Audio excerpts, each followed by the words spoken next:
A paz do Senhor Jesus, irmãos. Hoje é um domingo diferente, porque essa semana nós perdemos duas irmãs, e na semana passada, salvo engano, perdemos também um irmão, seu Geraldo. No mês passado eu perdi um primo, perdi uma tia. E eu fico aqui pensando o que falar nesses dias difíceis, nesses momentos de tristeza. Às vezes faltam palavras, mas nós temos que sempre lembrar que a nossa esperança, ela deve estar fundamentada em Cristo. Cristo é a nossa rocha, Cristo é a nossa esperança, Cristo é aquele que redimirá cada um de nós. Ele é o primeiro e Ele é o último. E eu estava pensando aqui sobre essas situações que nós estamos enfrentando no nosso dia a dia. E eu lembro que eu estava um dia numa reunião e alguém me perguntou o que Jesus significava para mim. E eu parei um pouco para pensar, porque às vezes essas perguntas pegam a gente de surpresa. E eu nunca tinha pensado nisso. O que Jesus significa para mim? E aí, como essa pergunta não foi dirigida somente a mim, mas outras pessoas, e cada um deram a sua posição, o que entendiam que Jesus significava para elas, eu cheguei à conclusão de que Jesus, na minha vida, era o divisor de águas. O que é o divisor de águas? Bom, divisor de águas, em certo sentido, significa aquilo que vem fazer uma diferença, uma mudança na sua vida. E Jesus foi no passado e é o divisor de águas na minha vida. Porque Ele veio transformar, Ele veio mudar, Ele veio fazer a diferença entre o passado e o presente, entre o Rogério de outrora e o Rogério após Jesus, o Rogério sem Jesus e o Rogério com Jesus. E isso é o que faz a diferença. E eu lembro da história bíblica.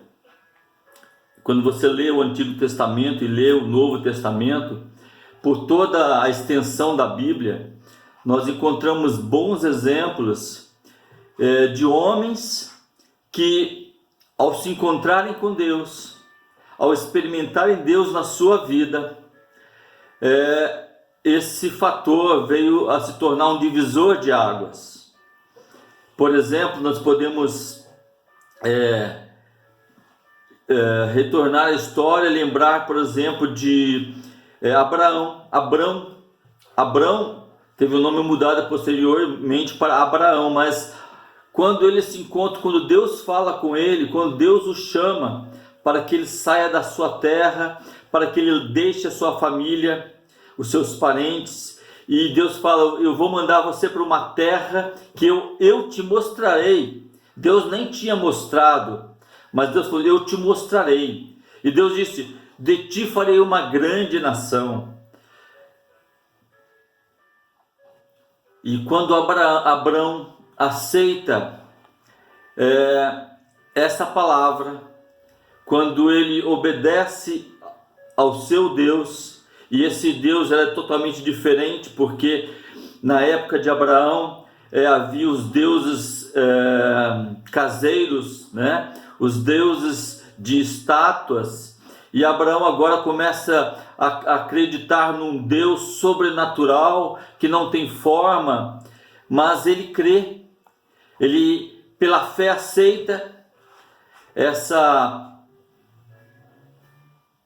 palavra vindo do céu, vindo de um Deus a princípio totalmente desconhecido, mas ele aceita.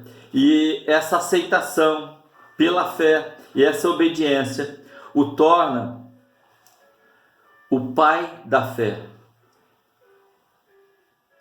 E isso foi um divisor de águas na vida de Abraão. Outro exemplo que a Bíblia fala é Jacó. Jacó, o nome diz que significa enganador. E a história revela por que isso, porque Jacó realmente foi um enganador. Ele enganou seu irmão, ele enganou seu pai. E em razão dessa escolha, dessa decisão, ele teve que fugir.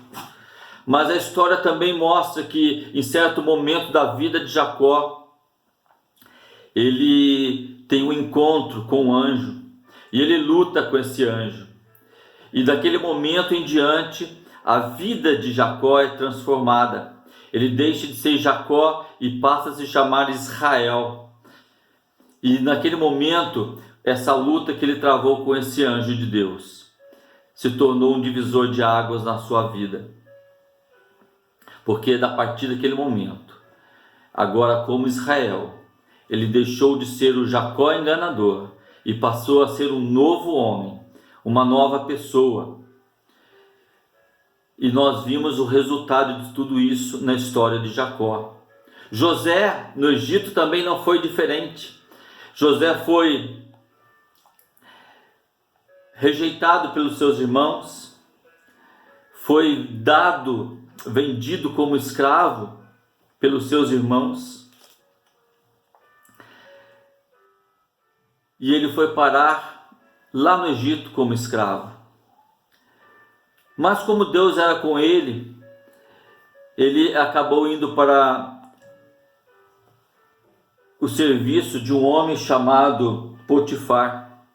E esse homem viu nele, na pessoa dele, que Deus o ajudava, que Deus o abençoava pela sua postura, pelas suas atitudes, pelo seu comportamento, pela sua lealdade.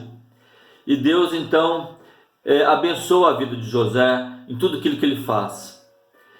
E José é tentado por várias vezes pela mulher de Potifar para que se deitasse com ela. Mas esse José, esse jovem, ele está determinado a obedecer a Deus. Ele está determinado a ser leal ao seu patrão, ao seu senhor. E ele escolhe não obedecer a mulher, mas ser leal, ser fiel e ser verdadeiro e honrar sobretudo Deus. E a consequência disso é que ele é perseguido, ele vai para a cadeia, e aí a história você sabe o que acontece. Lá ele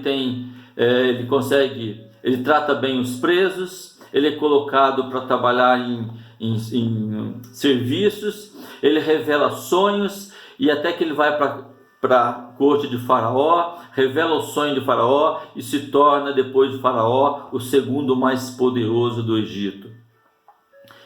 E o que aconteceu? O divisor de águas na vida de José foi quando ele decidiu não se deitar com a esposa de Potifar, porque ele tinha lealdade não ao seu senhor somente, mas sobretudo a Deus. Irmãos, a Bíblia está cheia de exemplos que nós poderíamos citar. Moisés é um exemplo. Moisés, quando foge do Egito, ele se encontra com Deus, quando Deus fala com ele lá no Monte Sinai, na sarça ardente. Aquele momento na vida de Moisés mudou toda a sua história, porque foi um divisor de águas na sua vida. Naquele momento ele deixou de ser o Moisés do passado, o Moisés religioso, o Moisés idólatra, o Moisés sem um Deus, e agora passou a ser o Moisés que conheceu e que conhecia e que possuía o Deus verdadeiro. Essa é a diferença. Esse é o divisor de água. Quando Deus vem e transforma a nossa vida. Eu tenho experimentado isso na minha vida.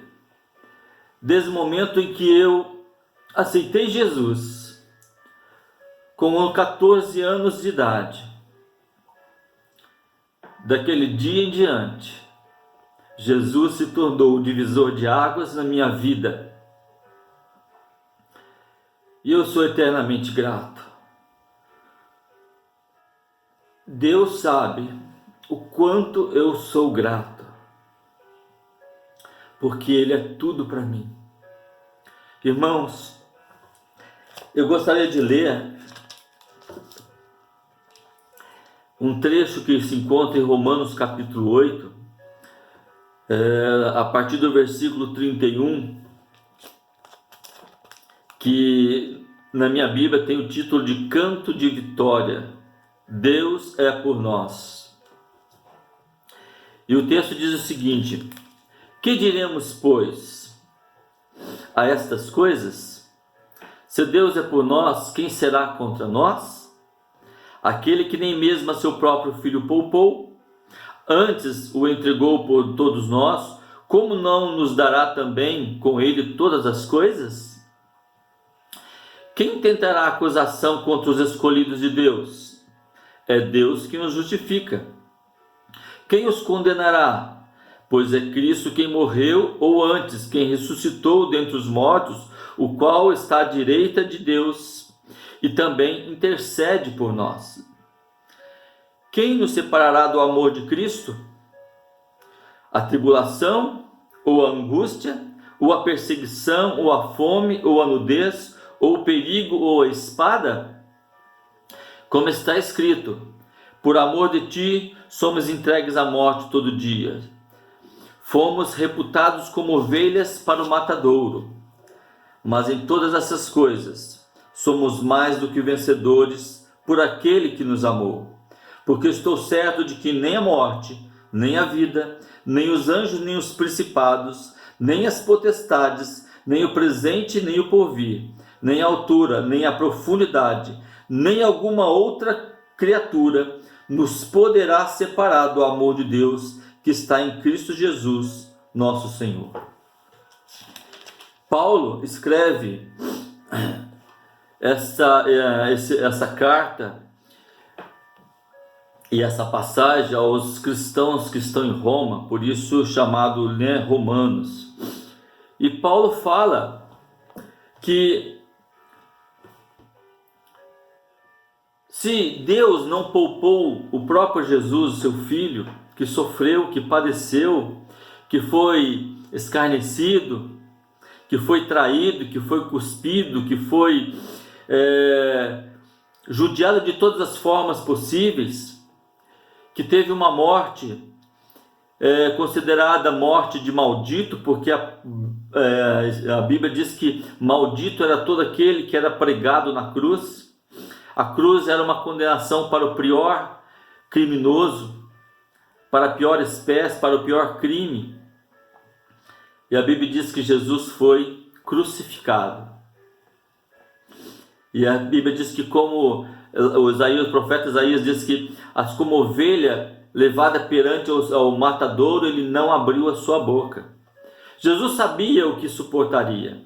Jesus sabia que morreria na cruz. Jesus sabia o que iria padecer. Ele tinha plena consciência disso. Mas a Bíblia diz que ele se deu, que ele se entregou, que ele se submeteu à vontade do Pai, porque ele sabia que depois do sacrifício viria o prêmio da redenção, o prêmio da ressurreição. E como o pastor Ricardo pregou no domingo passado, hoje, pela graça do Senhor Jesus, pelo seu sacrifício remidor, nós vivemos sob a graça. Graça é dádiva, graça é presente, graça é aquilo que nos é dado sem cobrança, sem troca. E nós podemos nos regozijar hoje, porque Paulo fala: quem nos separará do amor de Cristo? O amor de Deus por nós, irmãos, não tem limite. O amor de Jesus por nós foi um amor incondicional.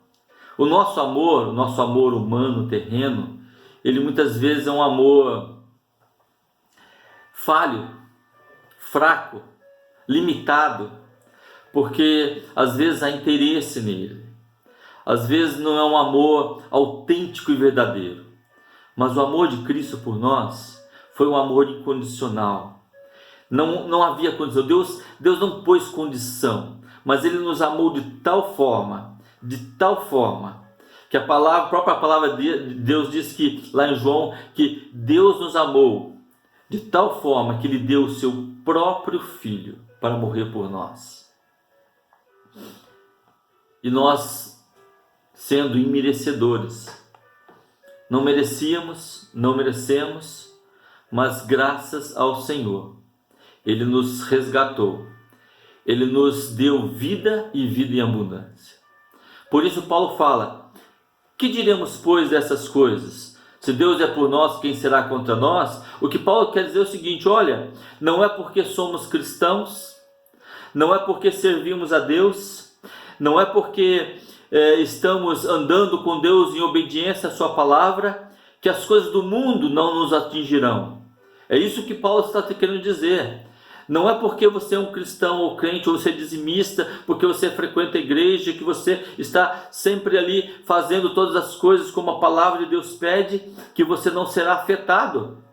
Pelo contrário, Paulo diz que nós fomos chamados para sermos como bucha de canhão, né? Nós fomos chamados para morrer, se for preciso, pelo amor do Evangelho. E Paulo não tinha medo disso. A história de Paulo é uma história que revela um caráter de um homem que antes perseguidor, mas quando ele encontra Jesus, ele se torna agora um defensor. E esse foi o divisor de águas também na vida de Paulo, quando ele se encontra com Jesus e Jesus transforma a sua vida. É o nascer de novo. Foi isso que Jesus disse para Nicodemos: Nicodemos, você é mestre em Israel, você é um doutor, PhD na lei, conhece todas as coisas em matéria de lei, você conhece tudo, mas deixa eu te dizer uma coisa: se você não nascer de novo, você não pode entrar ou ver o reino dos céus. E Nicodemos, com toda a sua sabedoria, com toda a sua instrução, não pôde entender o que Jesus estava dizendo. Sabe por quê? Porque a própria palavra revela que as coisas de Deus, elas são discernidas espiritualmente. O Espírito Santo é quem nos dá o discernimento para compreendermos as coisas de Deus. E Deus tem nos dado oportunidade. Nós estamos vivendo dias de angústia, de tribulações. Achamos que a morte não vai chegar no nosso círculo, mas é o contrário, ela está aqui. A verdade, irmãos, que todos nós vamos de uma forma ou de outra pegar esse vírus. Alguns simplesmente não reagirão, não terão nenhuma reação, outros talvez tenham uma febre, outros talvez não tenham nada. Outros talvez fiquem de cama por alguns dias e sarem, e outros sucumbirão. Porque quando Deus chama, nada impede que a vontade de Deus seja cumprida. E eu vou tomar aqui as palavras que a Teresa disse no grupo: a morte para o cristão é o diploma de formatura. E é isso mesmo. Ninguém de nós estamos isentos da morte. Aliás, o cristão deve desejá-la, porque a palavra diz que nós devemos ansiar estar com Jesus. Então devemos desejar que Ele realmente nos leve o quanto antes. É pensar que aqueles que foram, segundo a palavra, descansaram de suas obras. não vão sofrer mais esse mundo, não terão mais as suas preocupações cotidianas, não terão mais que se preocupar com mais nada desse mundo. Dormiram, descansaram, estão no repouso eterno, nos braços do Senhor, e nós só os veremos na ressurreição, quando Jesus voltar, e quando nós também morremos e ressuscitarmos e irmos para o céu. Mas lembrando o seguinte, irmãos, que a palavra é muito clara. Nada nos pode separar do amor de Deus. O amor de Deus é tão forte, é tão poderoso, é tão sublime, que nada nos pode separar desse amor. E Paulo fala, né? Estou bem certo que nem a morte, nem a vida, nem anjos, nem os principados, nem as potestades, nem o presente e nem o futuro, nem a altura e nem a profundidade alguma, nem alguma outra criatura nos poderá separar do amor de Deus que está em Cristo Jesus, nosso Senhor.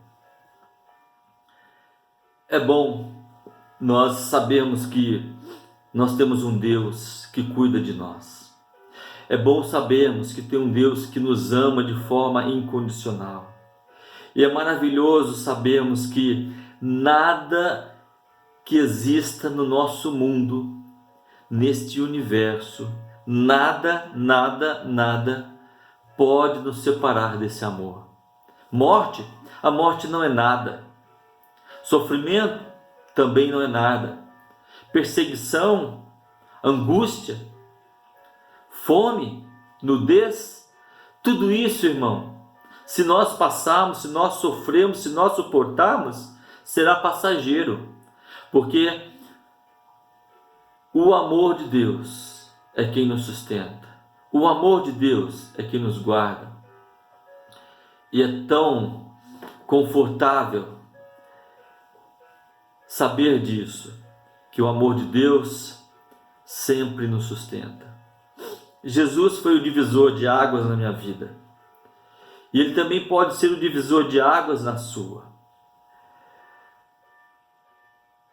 Eu hoje não trocaria nada do que eu tenho, do que eu consegui, do que eu conquistei, por aquele dia, por aquele momento em que Jesus entrou no meu coração, entrou na minha vida e fez a divisão. E começou a limpar a casa. E começou a varrer. Começou a tirar as coisas que não eram para estar ali. E começou a substituir os ídolos, os deuses, por um Deus real, verdadeiro, santo, amoroso, um Deus que cuida de nós em todos os aspectos, em todos os momentos, um Deus que está no controle de todas as coisas, e Ele nunca deixou de estar no controle. Por isso não vá pensando que pelo fato de ter chegado na sua casa ou no seu círculo qualquer sofrimento, qualquer angústia, qualquer perseguição, qualquer dificuldade, que Deus te abandonou ou que Deus gosta menos de você. Como eu disse, o amor de Deus, ele é incondicional. O amor de Deus é imutável, ele não muda. Deus não me ama mais por eu ser cristão, quanto ele me amava antes de eu ser cristão. Deus não ama mais nem menos. O amor dele é perfeito. Ele sempre me amou do mesmo jeito. A diferença é que as escolhas que eu fiz com Deus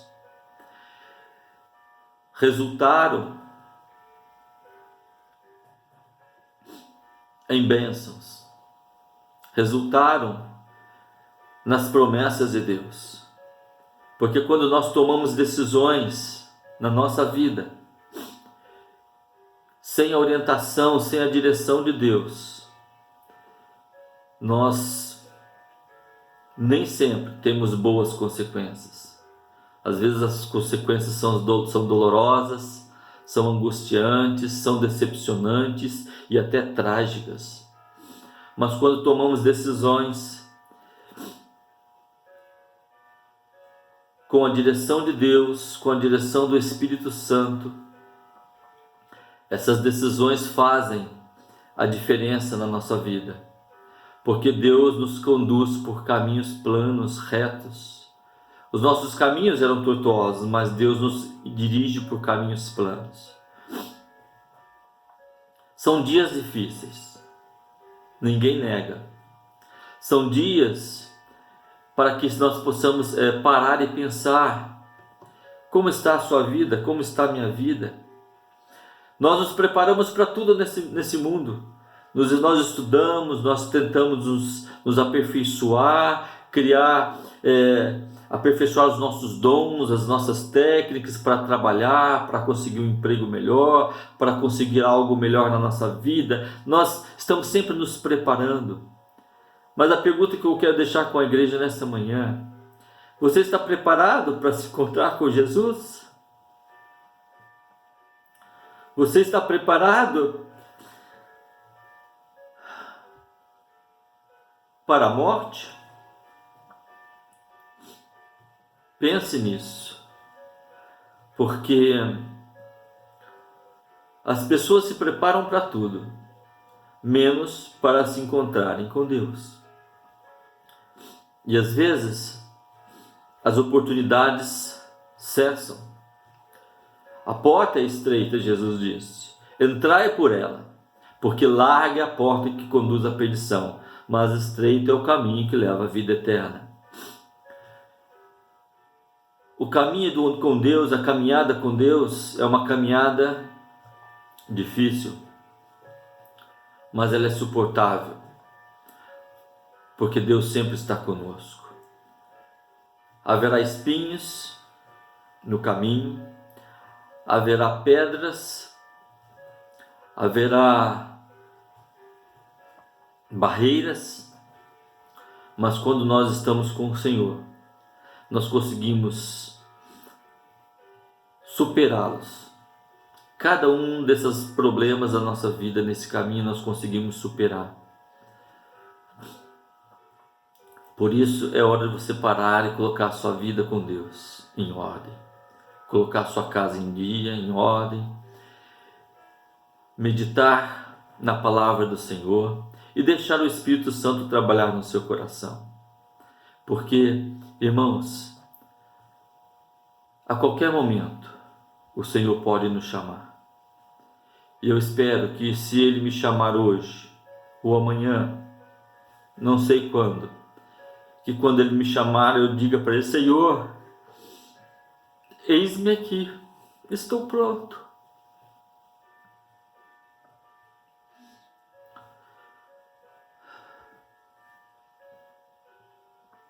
Deus é tão maravilhoso, Deus é tão bom, que até nesses momentos nós sentimos o bálsamo dele, do Espírito Santo em nossos corações, nos animando, nos dando esperança, nos santificando, nos conduzindo para frente, porque às vezes queremos desistir, porque somos humanos, somos frágeis, temos sentimentos. Mas deixe-me dizer uma coisa: deixe os sentimentos tristes de lado. Lembre-se somente das coisas boas. Lembre-se dos momentos felizes que você teve com seu ente querido. Lembre-se dos momentos que você pôde rir, sentar numa mesa, compartilhar. São esses momentos que vale a pena ser lembrado. Esqueça as coisas tristes. Lembre-se das coisas boas. E, se for o caso, melhore. Daqui para frente, melhore. Sempre faça o melhor, para que o Senhor realmente se agrade de você cada dia mais. Meus irmãos, eu desejo um domingo maravilhoso e abençoado para a sua vida. Que o Senhor conforte o seu coração, que o Senhor conforte a sua alma, que o Senhor conforte a sua família, que o Senhor seja realmente a rocha na qual a sua fé está fundamentada, que Ele seja a sua esperança, que Ele seja o seu bálsamo, que Ele seja a graça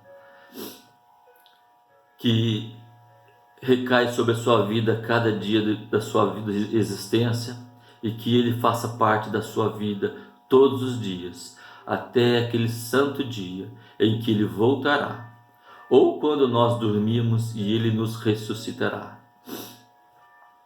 É isso, irmãos, que eu gostaria de compartilhar com os queridos neste dia.